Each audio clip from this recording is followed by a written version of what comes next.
probably the most surprising thing had to do with the character of the relationship that Dr. Kelly formed as a U.S. Army psychiatrist who was assigned to work with the top Nazi leaders at Nuremberg.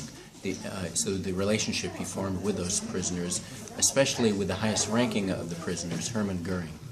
And I found that it was a close relationship, that these men, I wouldn't say they felt friendship for each other by the end, but they felt affinity for each other and mutually admired much about each other. That was very unexpected. I wouldn't have guessed that there would be a lot to admire about Hermann Goering, but there was.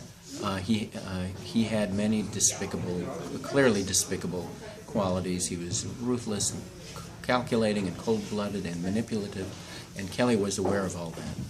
But he also saw such qualities as high intelligence, charm.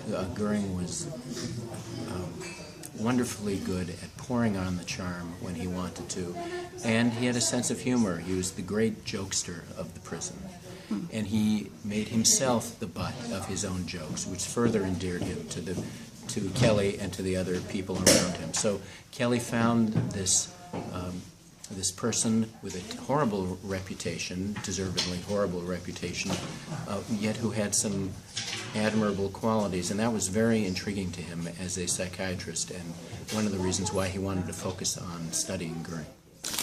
Once Kelly determined that the Nazis were mentally fit to stand trial, which was a relatively quick and easy thing for him to do, he then set out to tackle this bigger question that you've alluded to, which is whether they did share any psychiatric disorders or mental illnesses that would account for their heinous criminal behavior.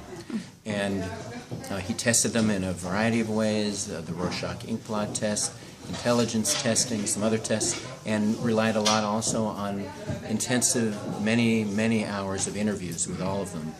And much to his astonishment, and I think it was crushing for him to discover this, he realized that no, there were no psychoses that these men shared.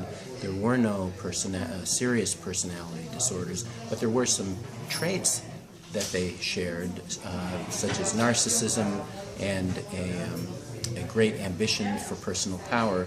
But these are normal traits that you will find in a lot of us, not all of us, but many of us.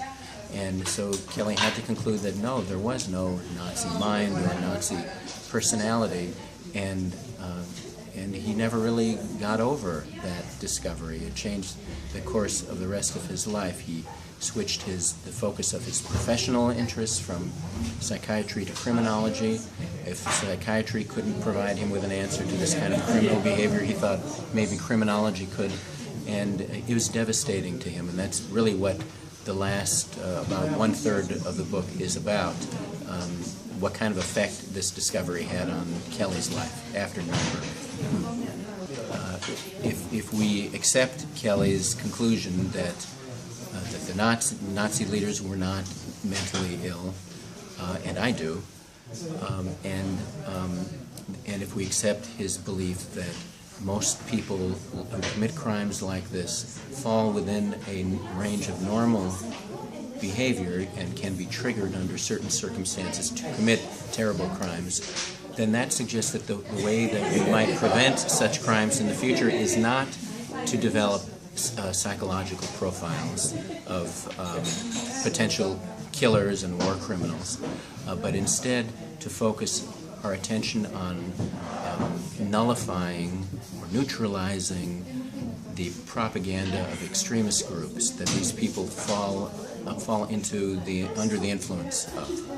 And that can happen by actively counteracting the falsehoods of their ideology, and also, I believe, by bringing together the extremists with the people they hate, the people that they have targeted or blamed. And that may sound very naive. It even sounds naive when I hear myself saying it, but it is possible, and there is precedent for it. For instance, in Rwanda, where a terrible genocide occurred, the Tutsi and Hutu people before the genocide had lived amicably together and have been since that time. Also, there's an interesting case of a Jewish rabbi in the U.S. Who brought into his household a Ku Klux Klan leader who was seriously ill. And he and his family brought that man back to health, which completely metamorphosed the Ku Klux Klan member to the point that he became a former Ku Klux Klan member and agitated as an anti-Klan activist later on. So I think there are small steps that we can take. It's difficult and impossible maybe in some cases, but there are things we can do.